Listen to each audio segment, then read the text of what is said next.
جس طرح وہ جیسچر دے رہے ہیں, جس طرح انہوں نے کابینہ سے منظوری لی اس معاہدے کی, ظاہر پارٹی کے ساتھ معاہدے کی کوئی والی تو پوزیشن نہیں ہوتی, انہوں نے منظوری لی اور منظوری کے بعد انہوں نے کہا کہ اب ہم 2 ہفتے کے اندر جو ہے وہ ترمیم لائیں گے, تو ہم اس کو فالو کر رہے ہیں. نہیں کریں گے تو سندھ اسمبلی بھی کتنی دور ہے اور سی ایم ہاؤس بھی کتنا دور ہے. ہم تو اب نہیں چھوڑیں گے انشاءاللہ تعالیٰ, اب ہم اس معاہدے پر عمل درآمد کروائیں گے. اور اس معاہدے میں دیکھیں سب سے اہم بات یہ ہے کہ جو کورٹ کا فیصلہ تھا وہ تو 2013 کے تناظر میں تھا, 2021 کو تو اس میں ظاہر ایڈریس نہیں کیا گیا تھا. ہم نے پہلا کام یہ کیا کہ 21 میں جو انہوں نے, اس کو ہم کالا قانون کہتے تھے کہ تعلیم اور صحت کے ادارے, وہ تو واپس کریں, اس کے لیے وہ تیار ہوئے. پھر جس چیز پر ہماری کئی دن تک ان سے جھگڑا چلتا رہا وہ واٹر بورڈ تھا. پتہ نہیں وہ کیا سونے کی چڑیا ہے کہ جس کی وجہ سے وہ مان ہی نہیں رہے تھے, لیکن ہم نے کہا کہ جب تک آپ اس کو چیئرمین نہیں کریں گے آگے بات نہیں ہوگی. انہوں نے پھر اس کو ایگری کیا کہ میئر چیئرمین ہوں گے, solid waste management Karachi chapter کا ہوگا.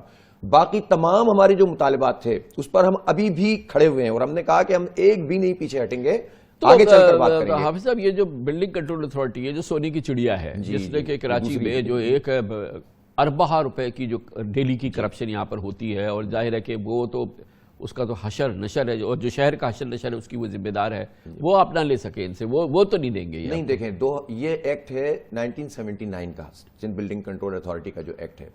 اچھا, یہ نعمت اللہ خان صاحب کے زمانے میں بھی اس طرح سے ڈیوالو تو نہیں ہوا تھا, البتہ چونکہ خان صاحب کا ایک بہت ہی بڑا اسٹیچر تھا تو بہت ساری چیزیں آہستہ آہستہ ان کی بات چلنے لگی تھی اور چیزیں بہتر ہونا شروع ہوئی تھی. انفارچونیٹلی اس کے بعد پھر یہ کام نہیں ہو سکا. پھر ان کی اتحادی حکومت آ گئی ایم کیو ایم اور پیپلز پارٹی کی, اسی دوران میں تمام 2013 کا ایکٹ بھی آ گیا, سارے اختیارات بھی چلے گئے, تمام M D A L D A. دیکھیں M D A L D A اور کے ڈی اے یہ 1993 اور 96 کی بات ہے جب یہ بنے تھے. میں پوچھنا چاہتا ہوں اس وقت کون تھا اقتدار میں؟ Peoples Party, M Q M, Noon League, M Q M, یہ سب لوگ تھے. یہ ادارے ہمارے چھنتے چلے گئے, انہی لوگوں نے چھینا جن کو کراچی والوں نے مینڈیٹ دیا. پھر 2001 میں ڈیوالو ہوئے کسی حد تک, اور پھر اس کے بعد چھن گئے, تب بھی یہ لوگ اتحادی رہے. تو یہ تو خود اپنے ہی کیے ہوئے فیصلے کے خلاف جو ہے وہ گئے, اور اس کے بعد اس کے نتیجے میں کورٹ نے یہ بات کہی ہے. ہم اس پر اسٹینڈ کرتے ہیں کہ چاہے ایم ڈی اے ہو, ایل ڈی اے ہو, کے ڈی اے ہو, صرف رول دینے کا مسئلہ نہیں ہے. ممبر بنانے کے لیے تو وہ تیار ہیں, رول دینے کے لیے رول کا مسئلہ نہیں ہے, اتھارٹی ملنی چاہیے. تو ہم با اختیار میئر کے لیے جتنی بھی ہماری شرائط تھیں اس پہ اسٹینڈ کیا, ہم نے کہا مذاکرات جاری رہیں گے, لیکن ہم پیر رکھنا چاہتے تھے کہ کسی طرح 32 سال بعد کراچی کو کوئی حق ملے, اور جو 14 سال سے کوئی 1 انچ زمین بھی کراچی کو نہیں مل سکی کسی جگہ, تو ہم کھڑے ہوں. تو ہم نے پھر ان سے کہا کہ آپ یہ چیزیں کر دیں. ہم نے دیکھیں مالیاتی طور پر بہت بڑی اچیومنٹ کی ہے. ٹی ایف سی ایوارڈ کے لیے ہم نے ان کو باؤنڈ کیا 30 دن کے لیے, ٹھیک ہے, 30 دن کے اندر انتخابات کے بعد لائیں گے. موٹر وہیکل ٹیکس 50 سال سے کراچی کو نہیں ملا, مشرف کے زمانے میں بھی نہیں ملا. ہم نے ان سے کہا کہ ہمیں حصہ ملے گا اور تمام بلدیاتی اداروں کو ملے گا سندھ کے. پھر ہم نے کہا کہ جو آکٹرائے ضلع ٹیکس, یہ بہت امپورٹنٹ ہے. یہ 1999 میں طے ہوا تھا کہ چنگیاں ختم, تو اب جی ایس ٹی سے جو پیسے ملا کریں گے وہ ہسٹوریکل شیئر کی بنیاد پہ ملیں گے. کراچی کو یہ پیسے 2008 تک ملتے رہے, جس سے بلدیہ کا بہت سارا کام ہو جاتا تھا. یہ 76% ہمارا شیئر تھا. اس کے بعد گریجولی ایم کیو ایم اور پیپلز پارٹی کی حکومت میں یہ شیئر کم ہوتا چلا گیا, اب یہ 24% ملتا ہے. ہم نے کہا نہیں, ہم جو لکھا ہوا تھا ہسٹوریکل شیئر کو پروٹیکٹ کیا جائے گا, اس کے مطابق آکٹرائے ملے گا. اس پورے ماحول میں مجھے ایک جو پیپلز پارٹی یا گورنمنٹ کی جانب سے, پروونشل گورنمنٹ کی طرف سے کچھ سیریسنس لگی. کل جو چیف منسٹر آپ سے ملے ہیں اور یہ بات کی ہے, تو آپ کا کیا تاثر تھا؟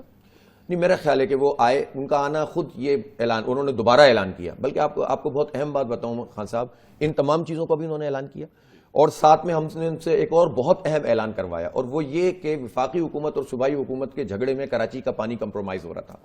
650 ملین گیلن کا جو منصوبہ تھا, ابھی وفاقی حکومت نے, اب دیکھیں نا یہ پی ٹی آئی اور ایم کیو ایم وفاق میں موجود ہیں, ان ظالموں نے اس کو 1/3 کر دیا, 260 کر دیا. جب ہم ان سے پوچھو کہتے ہیں کہ پانی نہیں ہے. پانی کا کوٹا مختص کرنا وفاق کی ذمہ داری ہے. ارسا میں 1991 کے قانون کے مطابق 1% پانی ہمیں ملا تھا. یہ 1% اگر اور دے دیں تو کراچی کا یہ مسئلہ حل ہو جائے. بجائے اس کے کہ پانی ایلوکیٹ کرتے, انہوں نے منصوبے کو 1/3 کر دیا. میں نے مراد علی شاہ صاحب سے کہا کہ بھائی یہ لوگ کہتے ہیں کہ سندھ حکومت پانی نہیں دے رہی. انہوں نے کہا کہ میں پانی کے لیے لڑوں گا, اور پھر میں نے میڈیا کے سامنے ان سے کہلوایا کہ 260 کے بجائے 650 یہ بنا دیں, پانی لینا ہماری ذمہ داری ہے. تو جب اتنی بڑی بات دیکھیں, ہم نے اونرشپ لی ہے نا, تو ہم ان کے منہ سے کہلوا رہے ہیں یہ بات, اور انشاءاللہ ہم پانی لیں گے کراچی کا. لیکن افسوس کی بات یہ ہے کہ مردم شماری وفاق کا سبجیکٹ, کے الیکٹرک وفاق کا سبجیکٹ, ٹھیک ہے, اسی طرح کوٹا سسٹم وفاق کا سبجیکٹ, اسی طرح سے آپ دیکھیں پانی وفاق کا سبجیکٹ انہوں نے لیا ہوا ہے. ساری چیزوں میں ایم کیو ایم اور پی ٹی آئی کراچی کے ساتھ کر کیا رہے ہیں. تو اس لیے ہم یہ سمجھتے ہیں کہ یہ لڑائی بڑی لمبی ہے.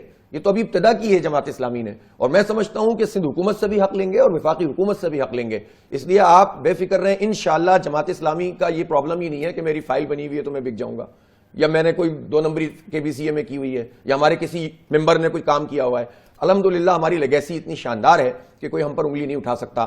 ہم حق لڑیں گے انشاءاللہ اس شہر کا, اور اس شہر کو اس کا حق دلوائیں گے انشاءاللہ. تھینک یو سو مچ. بہت بہت شکریہ جناب حافظ نعیم الرحمان, امین جماعت اسلامی ہمارے ساتھ موجود تھے. جماعت اسلامی کا دھرنا تو پاکستان پیپلز پارٹی نے کسی صورت ختم کرا دیا, مگر ایک دھرنا اب بھی جاری ہے فوارہ چوک پر, وزیر اعلیٰ ہاؤس سے زیادہ دور نہیں. پاک سے زمین پارٹی مصطفیٰ کمال اور ان کی جماعت نے دھرنا دیا ہوا ہے.